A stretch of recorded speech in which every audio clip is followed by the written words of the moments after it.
আজকে আমরা আছি রাজশাহী এক আসনে গোদাগাড়ী এবং তানোর উপজেলা নিয়ে গঠিত এই আসনে প্রায় ডজন খানিক প্রার্থী মনোনয়ন প্রত্যাশা করছেন। তারা প্রতিদ্বন্দ্বিতা করতে যাচ্ছেন এবং ভোটের মাঠে কিন্তু দাপিয়ে বেড়াচ্ছেন। আমাদের সাথে প্রার্থীরা রয়েছেন, ভোটাররা রয়েছেন, সুশীল সমাজের প্রতিনিধিরা রয়েছেন।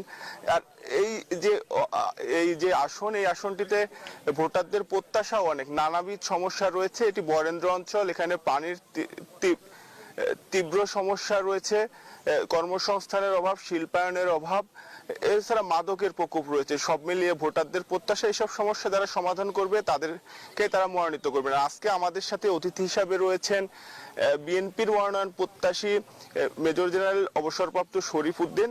তিনি বিএনপি চেয়ারপারসনের উপদেষ্টা কাউন্সিলের সদস্য।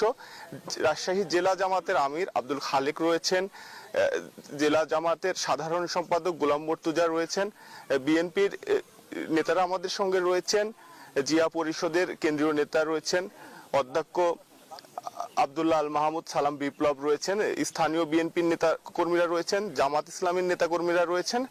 আমরা প্রথমে কথা বলবো বিএনপি চেয়ারপারসনের উপদেষ্টা কাউন্সিলের সদস্য মেজর জেনারেল অবসরপ্রাপ্ত শরীফ উদ্দিনের সাথে। আমরা একটু তার কাছ থেকে শুনে নিতে চাই যে ভোটারদের কি কি প্রতিশ্রুতি দিচ্ছেন আপনারা। তিনি আমাদের সঙ্গে জুমে যুক্ত রয়েছেন। আমরা এখন যাচ্ছি তার কাছে। বিসমিল্লাহির রহমানির রহিম।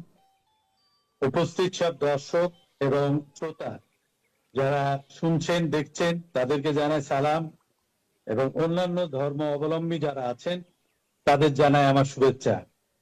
প্রথমেই টিভি চ্যানেল নিউজ 24 কে জানাই ধন্যবাদ আমাকে এই অভূতপূর্ব সুযোগ দেওয়ার জন্য। এখানে উল্লেখ্য যে আমি অনিবার্য কারণবশত ঢাকা আসতে হয়েছে বিশেষ কাজে। ইনশাআল্লাহ আগামী সপ্তাহে আবার সশরীরে হাজির হব।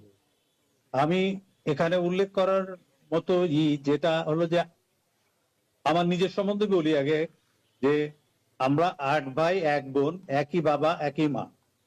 তো তার ভিতরে মেজো ভাই হলো ব্যারিস্টার আমিনুল হক, যেনাকে সবাই জানেন গোদাগাড়ী তানোর অর্থাৎ রাজশাহী একের উন্নয়নের রূপকার হিসাবে। এবং উনি যে ধরনের উন্নয়ন করেছেন 1991 সাল থেকে 2019 সাল পর্যন্ত, সেই সব বিষয়ে যেগুলো গুরুত্ব দিয়েছিলেন, এলাকার যোগাযোগ ব্যবস্থা উন্নয়ন, শিক্ষা, সাধারণ এবং ইসলামিক শিক্ষায় উন্নয়ন, ধর্মীয় মূল্যবোধ, মসজিদ মন্দির গির্জা আধুনিকায়ন, এবং কৃষি